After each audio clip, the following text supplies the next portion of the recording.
Olá, esse é o Conexão Futura, ao vivo, aqui pela tela do seu canal Futura e também pela nossa segunda tela na internet no site futura.org.br. Durante um período, vem a euforia, a superdisposição para desenvolver atividades prazerosas, autoestima em alta, delírios de grandeza e pouco sono.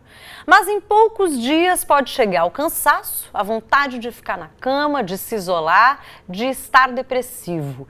Essa gangorra de estados de humor é um dos principais quadros do chamado transtorno afetivo bipolar, uma doença que atinge hoje 2 milhões de pessoas só no Brasil, segundo o Ministério da Saúde.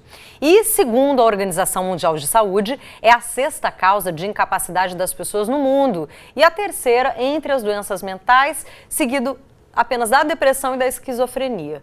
Num tempo onde o diagnóstico em relação ao transtorno afetivo bipolar tem se mostrado mais comum, quais os tratamentos que oferecem melhora da qualidade de vida para quem desenvolveu essa doença? Para ter essa conversa sobre as causas, sobre o tratamento, os sintomas e também na relação com a família, com as pessoas mais próximas, a gente recebe o Nelson Goldenstein, que é psiquiatra e pesquisador do Instituto de Psiquiatria da Universidade Federal do Rio de Janeiro. A gente recebe também o Rodrigo Leite, que é psiquiatra e coordenador dos ambulatórios do IPQ, um Instituto de Psiquiatria do Hospital das Clínicas de São Paulo, e a Raquel de Mello, que é psicóloga. Onde quer que você esteja, você também é nosso convidado, nossa convidada para participar dessa conversa. Você pode aproveitar para tirar suas dúvidas sobre o transtorno bipolar, fazer os seus comentários e até mesmo compartilhar a sua história relacionada a esse problema com a gente através das redes sociais. A gente tem o Facebook, tem o @canal Futura no Twitter e tem o WhatsApp, que é o 21 968 668 414. Ou você ainda pode telefonar para a nossa produção. A gente tem o telefone 0 operadora 21 2273 5020 para isso. Então a gente espera que você participe muito. Bem-vindos ao Conexão Futura. Obrigado. Obrigado. Rodrigo, o nome da doença foi modificado mais ou menos na década de 80, né? O psicótico, maníaco, depressivo, hoje é chamado de bipolar. Por que a mudança desses termos? Exatamente, Julie. Antigamente o termo psicose maníaco-depressiva porque se supunha que esses pacientes desenvolviam necessariamente sintomas psicóticos. E com o tempo, com as amostragens clínicas, com a prática clínica, a gente foi observando que muitos pacientes tinham alterações de humor, mas sem necessariamente desenvolver sintomas psicóticos. Então o termo psicose maníaco-depressiva se revelou insuficiente para abarcar toda a quantidade de pacientes com alterações de humor compatíveis com o transtorno bipolar. Por isso a mudança do nome. E é um nome muito forte também, né? O psicótico, maníaco-depressivo, a psicose. Esse foi um dos motivos de ter também sido modificado o nome, que fica aquela carga, né, de que a pessoa que tem um transtorno bipolar é psicótico. E não é o caso. Muitas vezes, aliás, na grande maioria das vezes, nem tem. O quadro é muito de euforia, de exaltação do humor, sem psicose, né? Raquel, a gente tem uma pergunta do Daniel de Assis, que mandou um WhatsApp para a gente de Goiânia. Obrigada, Daniel, pela sua participação. Uma das questões dele ele pergunta se, além da variação de humor, de tratar bem e depois tratar mal as pessoas, existem outras características da bipolaridade. Ele quer saber quais são outros? A bipolaridade, quando você está deprimido, você fica muito quieto e aí você só atrapalha as pessoas que estão dentro da sua casa, né? Quando você está em mania, você atrapalha um número maior de pessoas. Você vai pra rua, você encontra mais pessoas, você faz muito sexo, às vezes drogas. Então, você atrapalha a vida de mais pessoas, faz barulho, incomoda os vizinhos. Então, assim, é uma coisa que pode ser produtiva, mas pode ser muito barulhenta também. E pode incomodar demais. Rodrigo, quando a gente fala de mania, do que a gente está se referindo? Que é aquele estágio onde a pessoa está mais eufórica. Quando a gente se refere ao termo mania, diferente do que o leigo entende por mania, mania na psiquiatria é um quadro de exaltação do humor, de elação do humor, em que a pessoa se sente com mais energia, se sente com mais vontade, mais desinibida para fazer as coisas, mais impulsiva, né? É uma pessoa que tem uma menor necessidade de sono, é uma pessoa que se sente com capacidades ou com potencialidades além do padrão dela basal. Então, quando o termo mania, ele engloba todas essas alterações de comportamento e sintomas que genericamente a gente chama de exaltação do humor ou de euforia. E tudo isso se refere à fase maníaca que tem uma duração mínima de 7 dias. Agora, Nelson, quando a gente ouve essa questão do estágio bom, entre aspas, é atraente estar nesse estado. É uma delícia, né? A pessoa, quando está num estado de euforia, ela se sente o máximo, né? O problema são as consequências desse estado, onde pode levar a pessoa. Ela pode, num estado de grande euforia, achar que está ótima, acaba criando situações complicadas para ela própria, porque perde um pouco o juízo de responsabilidade, a noção de limites, e pode ir num estado de elação tão grande que ela acaba criando situações muito ruins para ela própria.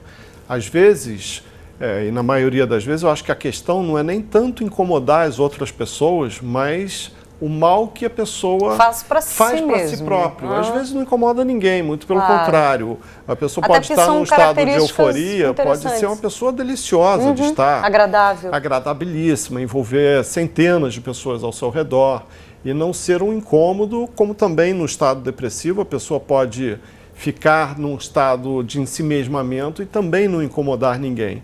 Mas a grande questão é o mal sofrimento que causa para si próprio. No estado de euforia ela não se dá conta, mas depois ela pode perceber que causou uma devastação para si mesma. E ficar numa situação onde contraiu dívidas, ou desfez negócios, fez escolhas ruins, criou inimizades, ou se juntou a pessoas perigosas e complicadas, ou fez uso de drogas, ou, como a colega estava dizendo, um comportamento promíscuo e acabar adoecendo com doenças sexualmente transmissíveis e por aí vai. Raquel, os seus pacientes que apresentam um transtorno, eles foram buscar psicoterapia por conta da doença, por causa desse diagnóstico mesmo? Alguns sim, outros não. É curioso que alguns pacientes que chegam, eu acho que eu sou bipolar, quase nunca são. Né? Enquanto outros a gente vai encontrando assim no meio do caminho e aí esses não aceitam. Mas tem alguns pacientes que já chegam medicados e tem muito medo da recaída, porque tem muito medo do que fizeram na fase de mania. Né? E, na verdade, o que a gente percebe até com a fala da Raquel e o que a gente vê, existe uma popularização da expressão bipolaridade, né? Então, muitas vezes as pessoas chegam já com o diagnóstico, não, eu acho que eu sou bipolar, e na verdade é um traço de personalidade. Mas o traço de personalidade é uma das questões da doença. É difícil o diagnóstico por conta disso, Rodrigo? É muito complicado porque existem muitas características de personalidade, como impulsividade, como instabilidade nos relacionamentos interpessoais, que acaba... muitas vezes o paciente chega para a gente já com um histórico de dificuldades nessas searas e diferenciar o que é sintoma do que é da personalidade da pessoa muitas vezes não é simples, né?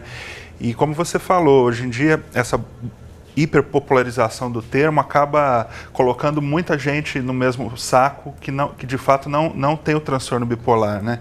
Uma confusão muito comum hoje em dia diagnóstica em relação ao transtorno de personalidade borderline, que também ao longo de toda a vida é mais impulsivo, tem dificuldades nos relacionamentos, tem uma instabilidade de humor também muito grande. Então, muitas vezes essa diferenciação é muito no longo prazo que a gente consegue fazer, não é uma coisa tão clara. Então, muitos desses traços de personalidade que as pessoas chamam de bipolar atualmente, na verdade, não são transtorno bipolar, são traços de personalidade ou, eventualmente, numa situação mais grave, um transtorno de personalidade mesmo. Eu vou incluir para a nossa conversa, por telefone, a Neila Campos. Ela é presidente da Associação Brasileira dos Familiares, Amigos e Portadores de Transtornos Afetivos. E ela conversa com a gente direto de São Paulo. Bem-vinda, querida. Ok, obrigada. Boa tarde a todos. A gente está falando até agora do paciente, né? Mas esse tipo de transtorno, por ser algo que afeta a socialização da pessoa, afeta diretamente os familiares. Que tipo de trabalho é feito com os familiares quando o diagnóstico é feito, até mesmo quando a própria pessoa não aceita o seu diagnóstico de transtorno bipolar? A Abrata ela é dirigida para as pessoas com depressão e transtorno bipolar e seus familiares. Ela atua nesses dois viés.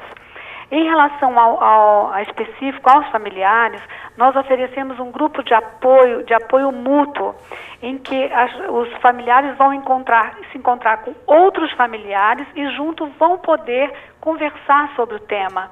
Inclusive nesses temas que você está colocando aí, a aceitação da doença, o estigma familiar, né? Elas vão estar com pessoas que vão estar dizendo, olha, nós estivemos lá ou nós estivemos lá, nós podemos ajudar, porque isso torna-se uma realidade muito poderosa, tanto para a família como para a pessoa com transtorno do humor, quando se relaciona com seus pares. E esse é o objetivo da organização, levando informação e conhecimento e a aceitação em relação à doença. Nelson, por favor, pode comentar se você quiser. É muito interessante a fala da Neila, queria cumprimentá-la, porque hoje a gente tem um conceito de empoderamento. Então, esse trabalho entre familiares, onde trocam informações e esclarecimentos, ela é um trabalho que cria capacidade, empodera os familiares e o próprio paciente a lidar com a condição, com o adoecimento. Então, hoje a gente considera isso junto com o trabalho de psicoeducação, talvez os pilares mais importantes no tratamento do transtorno bipolar. Junto com a terapia, né, Raquel? O processo terapêutico é muito importante. Exatamente. O começo do processo terapêutico é a psicoeducação, né? Para a pessoa aceitar, a pessoa entender e saber que sintomas são, fazer a diferença, né? Saber quando vai aparecer, saber que se a pessoa está medicada, se aparecer, não vai ser tão devastador assim, tem controle, tem como correr atrás e ficar melhor. E a família tem que participar da terapia, porque a família está ali muito perto. E tem umas pessoas da família que preferem fases, né? Tem umas pessoas que preferem na depressão, preferem na mania. E a ideia não é essa, né? A ideia é que a pessoa fique estável e continue produzindo e que não afete ninguém. Mas, assim, todo mundo, pais, filhos, porque a aceitação, às vezes, é da própria família também que nega. É uma construção mesmo, né, de aceitação do paciente e da família. A gente fala de tratamento terapêutico, mas é necessária a medicação. O próprio SUS, Rodrigo, disponibiliza esse tratamento de forma gratuita, mas o estabilizador de humor é a medicação principal ainda? O lítio é o essencial no tratamento de quem tem esse transtorno? O lítio é ainda a medicação consagrada, a medicação padrão ouro, né, para o transtorno bipolar. Atualmente a gente pode lançar mão de associações, de outros estabilizadores, até de alguns antipsicóticos também, igualmente disponíveis na rede pública, né? Mas o lítio é a medicação mais antiga. Existem relatos do uso do lítio, o uso ocasional do lítio, não como medicamento evidente, mas desde a Grécia Antiga. E já se sabia que águas que tinham contato com minerais, sais de lítio, existia um efeito na melancolia, por exemplo, na estabilização do humor. Então é a droga, é o sal onde existe mais conhecimento a respeito, mais evidências, é uma droga mais utilizada. Então realmente o lítio é o carro-chefe aí do transtorno bipolar. Evidentemente, caso a pessoa não tolere, enfim, tenha dificuldades na aceitação do lítio, ou tenha alguma doença como psoríase, por exemplo, que dificulta o uso do lítio, podem ser lançadas à mão de outras drogas como ácido valproico, carbamazepina, ou os antipsicóticos, risperidona, olanzapina, quetiapina. Então, a medicação ainda é um pilar fundamental, é um tripé aí, né, dessa construção do tratamento eficaz aí. Esses nomes todos científicos da medicação mesmo, né, que vão ser usadas Sim. caso a caso. A gente tem uma pergunta do Alex Nunes de Santos, Nelson. Ele mandou via WhatsApp, ele gostaria de saber como identificar alguém que é bipolar, se isso é possível, e se essa doença tem origem genética. Essa é uma pergunta bem interessante. Bom, como identificar, eu acho que de certa maneira já estamos falando. A variação do humor, ou com um episódio claramente de mania ou de hipomania, como o Dr. Rodrigo já explicou, ou com episódios intercalados de depressão, com grave comprometimento, como já foi falado também pela doutora Raquel. Mas essa questão da genética dos transtornos bipolares sempre é uma discussão, sempre se levanta isso. E eu acho isso uma questão delicada, porque não há dúvida que existe uma incidência muito maior de transtorno bipolar entre familiares que já têm um transtorno bipolar. Existe um componente genético inegável, mas não podemos dizer que apenas é uma questão genética. Não é uma doença diretamente genética como muitas outras doenças que a gente vê na medicina. Existem aspectos ambientais, sejam eles de natureza física, situações ambientais físicos, como ambientais sociais. Então, por exemplo, há uma incidência maior de transtorno bipolar isso num estudo que foi feito e replicado nos Estados Unidos e no Reino Unido. Um estudo de maior incidência de transtorno bipolar entre negros de origem caribenha na Inglaterra e nos Estados Unidos do que negros caribenhos no Caribe. Quer dizer, mostrando aspectos... contexto social mesmo, contexto de social, vida. Contexto de vida. Quer dizer, então, nós somos pessoas enraizados. Nós vivemos e fazemos parte do ambiente onde crescemos.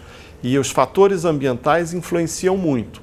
Senão dá a impressão de que estamos falando de uma doença autóctone, ou seja, que ela é apenas ligada a aspectos emocionais internos, genéticos, e que tem um movimento próprio. Não, fatores ambientais mudam muito, tanto no sentido da eclosão, como no sentido também do próprio curso evolutivo.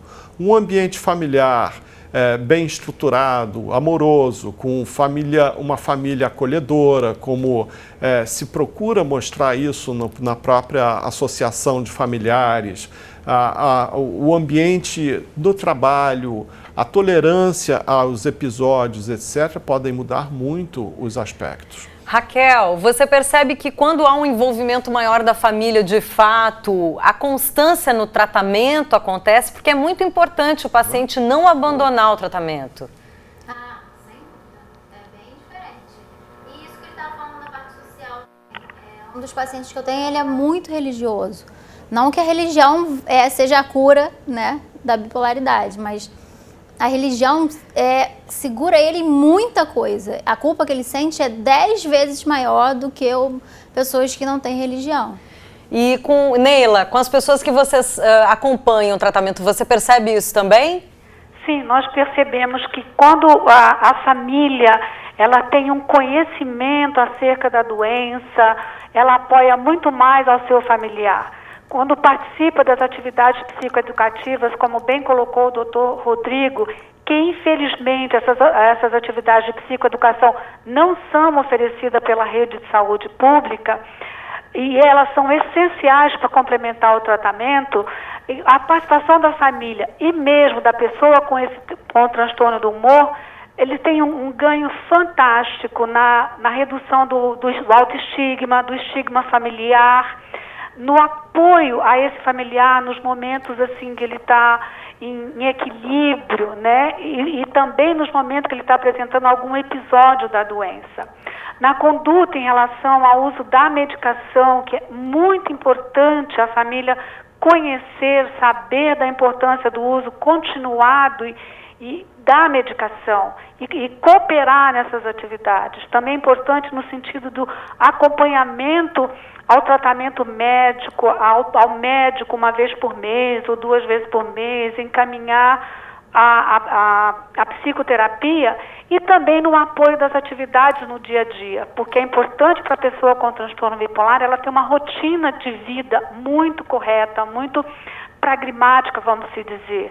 almoçar no mesmo horário, ter uma alimentação no mesmo horário, ter um sono muito regular. Ter disciplina, né, Neila? Isso. Quem tiver interesse em procurá-los, então, abrata.org.br é o site, tem muitas informações, telefone de contato. Isso. E também eu queria aproveitar a oportunidade para divulgar que nós fazemos umas palestras psicoeducativas uma vez por mês, no último sábado do mês, e nós transmitimos essas atividades via internet.